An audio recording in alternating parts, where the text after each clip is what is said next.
Let's be honest. Credit card companies have poured billions into mastering the art of separating you from your money. They really don't want you to know that the advice you've been following for years, the advice you think is helping, might actually be a carefully crafted lie. The whole system is designed to look like a handy tool, but for millions, it's a trap. While you're making mistakes you don't even see, they're quietly raking in billions. So in the next few minutes, I'm going to pull back the curtain on the 5 biggest lies they tell you. These are the ones that are secretly costing you a fortune, and I'll give you a clear plan to fight back. This isn't about going scorched earth, cutting up your cards, and living in a cave. This is about understanding the game so you can finally play it to your own advantage. We're going to dismantle the half-truths they've used to build an empire on the backs of hard-working people just like you. By the end of this, you won't just see your credit cards differently. You'll have a roadmap to use them as tools, not the financial handcuffs they've become for so many. Let's get into it. Lie number 1. The first, and maybe the most destructive lie, is one that shows up on your statement every single month. The minimum payment is a helpful option to manage your debt. This is, without a doubt, one of the sneakiest lies in personal finance. The credit card company presents the minimum payment like a safety net. This low, easy amount you can pay to stay in good standing. But here's the truth. The minimum payment isn't designed to get you out of debt. It's designed to keep you in debt for as long as humanly possible. It's like trying to bail out a sinking boat with a teaspoon. Let's break down this trap. When you only pay the minimum, you're mostly just paying off the interest that piled up that month, plus a tiny, tiny fraction of the money you actually spent. The minimum is usually a small percentage of your balance, like 1–2%, plus interest and fees. So on a $10,000 balance, that might be $200. It feels doable, right? That's the whole point. But here's the brutal math. Imagine 2 friends, Ryan and Sophia. They both have a $7,000 credit card balance with a 21% interest rate, which is right around the national average. Ryan decides to just pay the minimum each month, which starts at about $140. Sophia, however, looks at this debt and declares a state of emergency. She tightens up her budget and commits to throwing a fixed $400 at it every single month.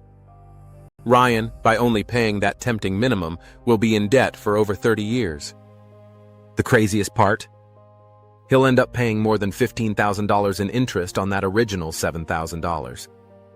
He will have paid for everything he bought more than 3 times over. Sophia, with her aggressive $400 payment, is completely debt-free in just 21 months. Her total interest paid? About 1/4. By ignoring the minimum payment lie, Sophia saves herself almost 3 decades of payments and over $13,000. That minimum payment isn't a lifeline, it's an anchor. It's engineered to maximize the bank's profits by keeping your balance high, ensuring you're paying them compound interest for decades. They are legally required to show you how long it'll take to pay off your balance with minimum payments, and trust me, it's a number they hope you never look at. So what's the countermove? It's simple, but it takes discipline. First, ignore the minimum payment on your statement. Just pretend it's not there. See it for what it is, a trap, not a friendly suggestion. Second, make a real paydown plan. Look at your budget and figure out the absolute most you can throw at your credit card balance each month. The goal is always to pay it off in full, but if you can't, pay as much over the minimum as you can. Use an online debt payoff calculator. Seeing the numbers in black and white, just like with Ryan and Sophia, is a huge motivator. Third, automate a higher payment. Don't just automate the minimum to dodge a late fee. Set up an automatic payment for that higher, fixed amount you committed to. This takes the temptation away and guarantees you're making real progress. Once you start treating the minimum payment like the enemy it is, you take the power back and get on the fast track to being debt-free. Lie number 2. All right, let's get to the next big lie, and this one comes in a very shiny, tempting package. Our rewards program will save you a ton of money. Credit card companies drop billions on marketing, and their superstar player is the rewards card. They promise cashback, free flights, hotel upgrades, you name it. The message is simple: spend more, get more. It makes you feel like you're gaming the system, earning freebies for buying stuff you were going to buy anyway. But have you ever stopped to ask who's really winning here? Here's the trap. Rewards programs aren't gifts. They are psychological masterpieces designed to make you spend more. Studies have shown people spend way more when they use a credit card instead of cash, and that effect gets even stronger with a rewards card. That little dopamine hit of earning points makes you justify purchases you might have skipped. A $100 dinner doesn't feel as bad when you're telling yourself you're getting 2% back. You're not spending $100, you're investing in a future vacation. The problem is, the math almost never works in your favor if you carry a balance. Rewards cards, especially the store-branded ones, often have some of the highest interest rates out there, easily topping 22% and sometimes pushing 30%. Let's say you're earning a cool 2% cashback. Sounds great. But if you're carrying a balance, you're paying an average of over 21% in interest. You're celebrating the 2 cents you earned on the dollar while the bank is quietly collecting 21 cents on that same dollar every single month. It's like finding a quarter on the sidewalk right after your pocket's been picked. And those precious points, their value is completely up to the company. They can devalue points, change how many miles you need for a flight, or just change the rules whenever they feel like it, and they do. That free flight you were saving for could suddenly cost 20,000 more points overnight, making all your loyal spending worth a lot less. Let's look at Alex. Alex is responsible, pays on time, and gets a fancy travel card with a $95 annual fee for a trip he's planning. He's excited about getting 3x points on food and travel. Over the year, he puts $10,000 on the card and racks up a good amount of points. But life happens, and he carries a small balance of just $2,000 for a few months to cover some unexpected costs. With a 24% APR, the interest on that $2,000 for 6 months is about $240. So let's do the math. He paid a $95 annual fee. He paid $240 in interest.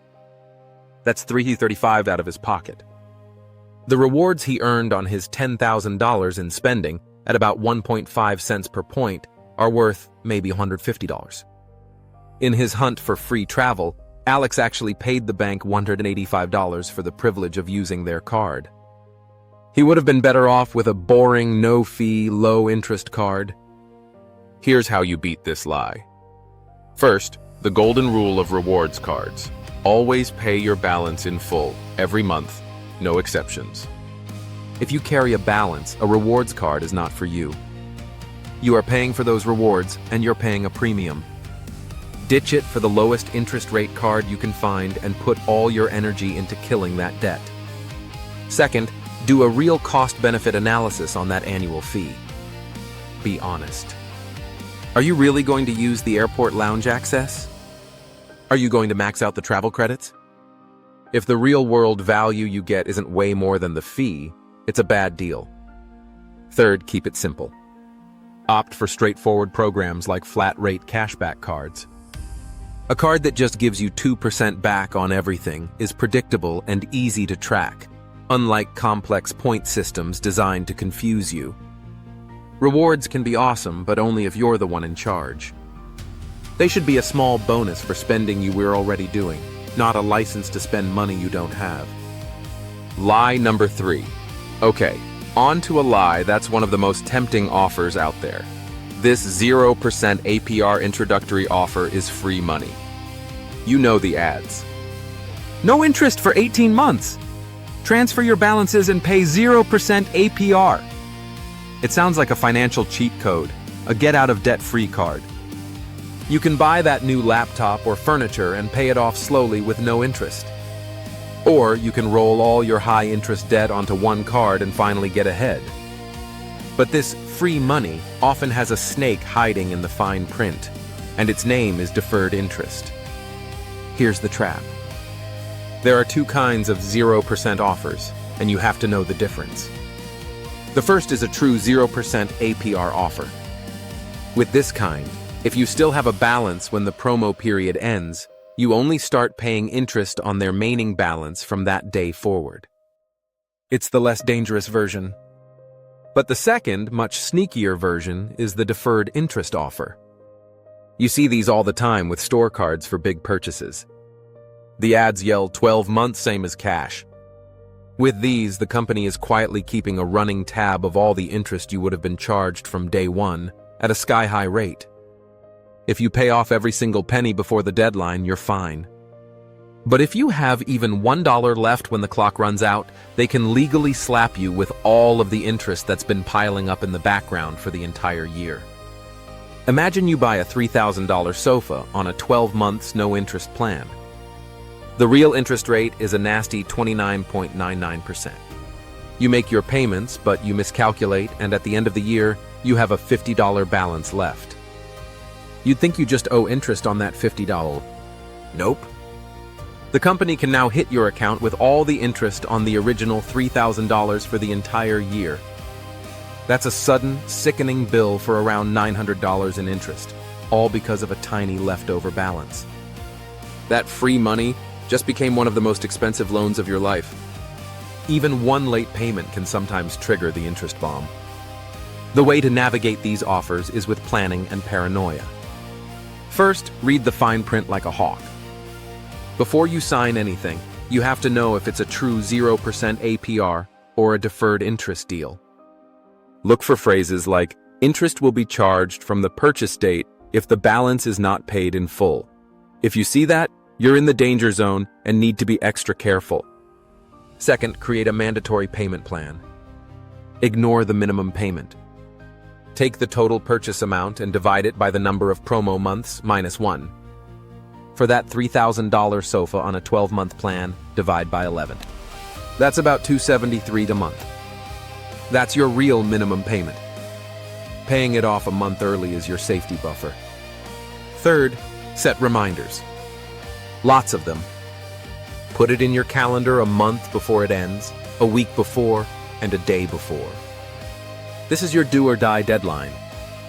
Make sure that balance is at 0 before time runs out.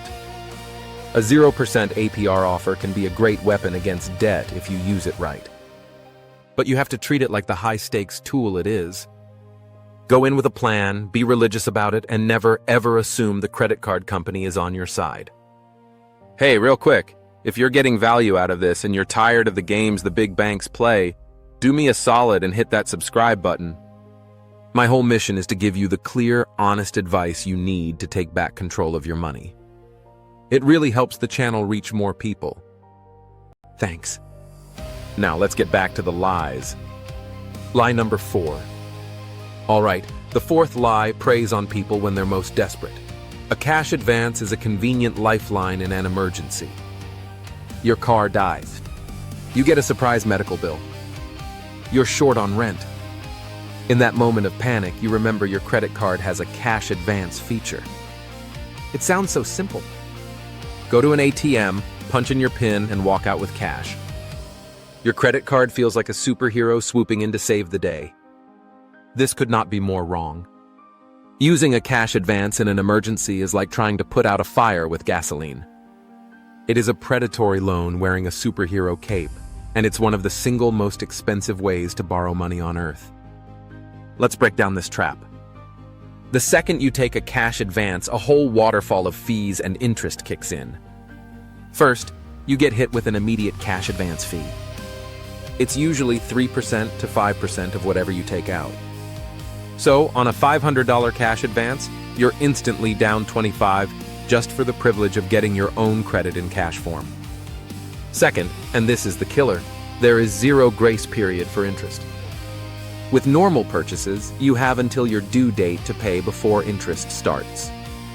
With a cash advance, interest starts ticking up the instant that money is in your hand. Every second costs you. Third, the interest rate for a cash advance is almost always way higher than your normal purchase rate. It's common to see cash advance APRs near 30% or even higher. So, the interest starts immediately, and it starts at a brutal, punishing rate. Let's look at the real cost. You're in a jam and take out that $500 cash advance. You pay the instant $25 fee. The APR is 29.99%. If it takes you just 3 months to pay it back, you'll have paid over $37 in interest on top of the $25 fee. That's more than $62 to borrow $500 for 90 days. And that's if you pay it off fast. If you let that balance sit, the costs go through the roof. A cash advance is a giant red flag to your credit card company that you're in financial trouble. It's a move of desperation that starts a debt cycle that is incredibly hard to escape. The only way to win this game is to not play. The real solution is to build an emergency fund. This is non-negotiable for financial health. Your goal is to save 3 to 6 months of essential living expenses in a high-yield savings account. That's your personal lifeline. That's your car repair fund, your job loss fund, your medical bill fund. It's the money that lets you sleep at night because you know a surprise won't turn into a disaster. Start small if you need to. Automate $25 a week into a separate savings account. As you pay off debt, increase that amount. An emergency fund turns a crisis into an inconvenience. If you're in an emergency right now and don't have a fund, a cash advance should still be your absolute, rock-bottom last resort. Explore every other option. Can you set up a payment plan with the mechanic? Could you get a personal loan from a credit union? These are almost always cheaper than the poison pill of a cash advance. Never believe a cash advance is a helping hand. It's a hook designed to pull you deeper. Lie number 5. And now for our final lie, one that feeds our anxiety and our obsession with perfection. You need a perfect 850 credit score. Credit scores are everywhere. We're told to check them constantly. We see ads for credit-building apps that promise to boost our score. A whole industry has been built around chasing the mythical 850 FICO score. The lie is that you need to hit this magical number to get the best financial products and be considered a success. This chase often leads people to make bad decisions. They open new credit cards they don't need just to have more available credit. They take out little loans to diversify their credit mix. They get so fixated on the number, they lose sight of what the number is even for. Here's the trap. Obsessing over a perfect score is a huge waste of time and energy, and it plays right into the hands of the banks that want you to open more accounts. The reality is, you don't need a perfect score. You just need a very good one. Lenders don't have a secret platinum-level interest rate reserved for people with an 850. Once your score gets into the very good or exceptional range, you qualify for the best rates they offer. According to FICO, a score from 740 to 799 is very good, and 800 plus is exceptional. The average FICO score in the US is hovering around 750. Think of it this way. If a key opens a door, having a shinier, diamond-encrusted key doesn't make the door open any wider. A score of 760 will generally get you the exact same mortgage rate as a score of 840. Once you're in that top tier, you've unlocked all the best deals. The benefit of pushing from 780 to 820 is basically zero, but the stress and weird financial moves you might make to get there are very real. For example, say Mark wants to get his score from 790 to 820. He reads online that more accounts can help, so he applies for 2 store cards he'll never use. That puts 2 hard inquiries on his report, which dings his score temporarily. He also just lowered the average age of his accounts, a key factor. In his quest for a meaningless number, he actually made his credit profile look a little riskier. The solution is to stop chasing perfection and just focus on the fundamentals. First, know what good enough is. Aim for a score of 740 or higher. Once you're consistently in that zone, you've won the game. You'll be offered the best rates on mortgages, car loans, and credit cards. Your work is done. You can shift your energy from building your score to building your wealth. Second, focus on the handful of things that actually matter. Your score is just a grade on your financial habits. Nail the habits and the score takes care of itself. There are 5 main factors. Payment history, 35%. The big one. Pay every bill on time, every time. One late payment can wreck your score. To credit utilization, 30%. This is how much of your available credit you're using.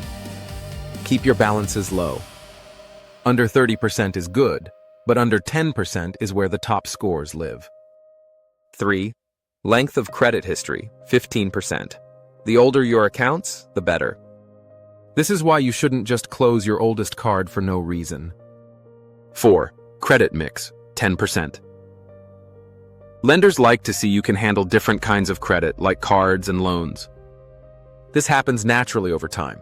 Don't force it. 5. New credit, 10%. Don't apply for a bunch of new credit all at once. That's it. Pay your bills on time, keep your balances low, and be patient. That's the boring but true path to an excellent score. Don't let the credit industry's obsession with a perfect number distract you from what really counts: building solid, sustainable financial habits. So there they are. The 5 biggest lies the credit card industry tells you to keep you paying them for years. The minimum payment trap, the myth of rewards, the deferred interest time bomb, the predatory cash advance, and the pointless chase for a perfect score. For decades, they've perfected a system that profits from our confusion and our financial stress. But the second you understand their playbook, you take all the power back. This isn't about being a financial wizard, it's about being aware. It's about knowing the minimum payment is a trap, not a favor. It's knowing rewards are only a win if you're not paying 25% interest. It's about having an emergency fund so cash advance isn't even in your vocabulary. The path to financial freedom isn't a secret trick. It's just a series of small, smart choices made over and over. It's paying more than the minimum. It's saying no to a purchase you can't afford, no matter how many points you'd get. It's about building a life where you control your money, not the other way around. If this video opened your eyes, make sure to subscribe and ring that notification bell so you don't miss what's next. I'm here to give you the tools to build real wealth and sidestep these expensive traps. And for a head start, check out the resources in the description, including a free budget template to get your debt paydown plan going today. Now I want to hear from you. Drop a comment below. Which of these 5 lies have you run into? Or what's the worst credit card advice you've ever gotten? Sharing your story might be the thing that helps someone else avoid the same mistake. Thanks for watching, and I'll see you in the next one.